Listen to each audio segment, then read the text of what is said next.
If you're a parent and you've ever seen your child absolutely panic at the sight of a harmless spider or a bee, you know just how tough that can be. So today, we're going to get into it. This is your guide to understanding and, more importantly, helping your child with those intense fears. This is the question that probably keeps you up at night, right? You see this overwhelming fear, and you just have to wonder, is this normal? Is this something they're just going to grow out of? Or is it something more? And that's a really important question, because how you answer it changes everything. Okay, let's start with a number, 5 to 10%. Now, at first glance, that might not sound like a huge number, but just think about that for a second. Think about your child's classroom. That's how many kids are dealing with a phobia that actually truly impacts their daily life. So if this is your reality, I want you to hear this. You are so far from being alone. This isn't just a little quirk. For millions of families, this is a real, significant challenge. So to figure out how we can help, we first have to get really clear on what we're dealing with. What's the real difference between a regular fear and a phobia that just sticks around? The key words here are marked and persistent, and excessive or unreasonable. See, a phobia isn't just, oh, I don't like spiders. It's this powerful, overwhelming fear that is completely out of whack with the actual danger. And the big thing, it doesn't just go away. This is so helpful because it's almost like a checklist, you know? A normal childhood fear, yeah, it might last a few weeks, and you can usually comfort them. But with a phobia, we're talking months. The intensity is severe, and it's so hard to soothe them. And that last one is huge. You start seeing it interfere with everything. They won't play outside, picnics are a nightmare. That's when you know. And this quote just hits the nail on the head.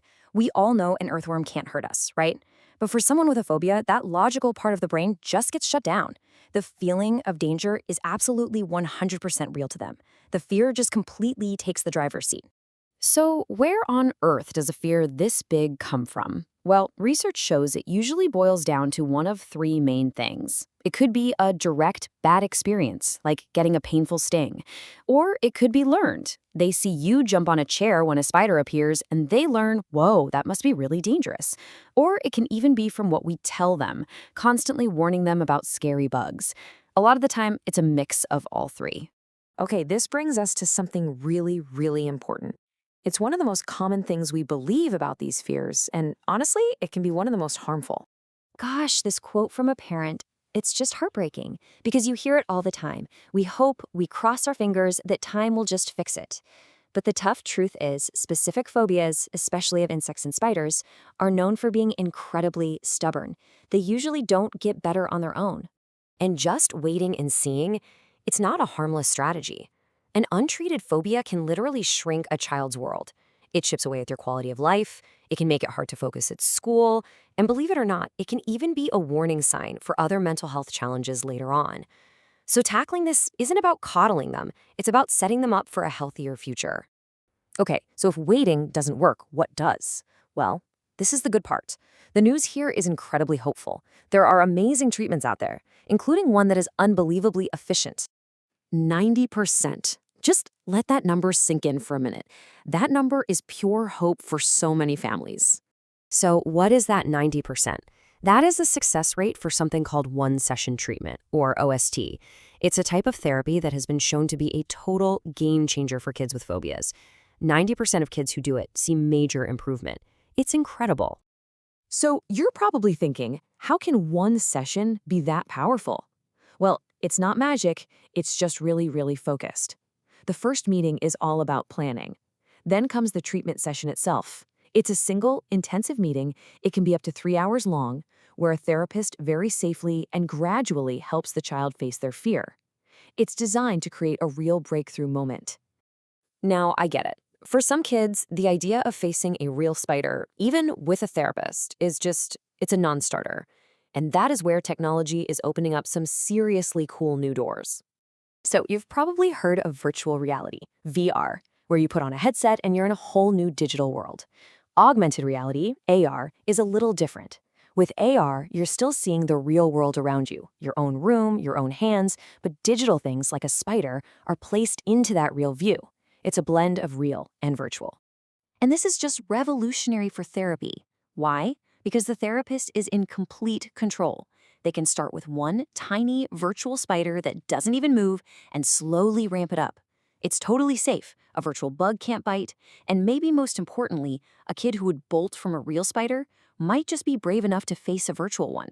It's the perfect first step. Professional therapy is amazing, for sure, but never, ever underestimate the power you have as a parent. The things you do at home day in and day out make a massive difference. So let's look at some things you can start doing right away. This right here, this is gold. Instead of saying, "Don't be silly," which just dismisses their feelings, try validating them. "Wow, I can see that really scared you." It shows them you're on their team. And instead of forcing them near a bug, make it playful. Draw a silly spider and give him a funny name. And the last one is key. You want to be supportive, but you don't want to rearrange your entire life to avoid bugs. Gently limiting that avoidance helps them learn that they can in fact handle it. And here's a tool that is so simple but so effective. It's called the fear thermometer. Just ask your child, "Hey, on a scale from 1 to 10, how scared are you right now?" This does two amazing things. First, it gives them words for a huge, scary feeling. And second, it teaches them that fear isn't just an on-off switch.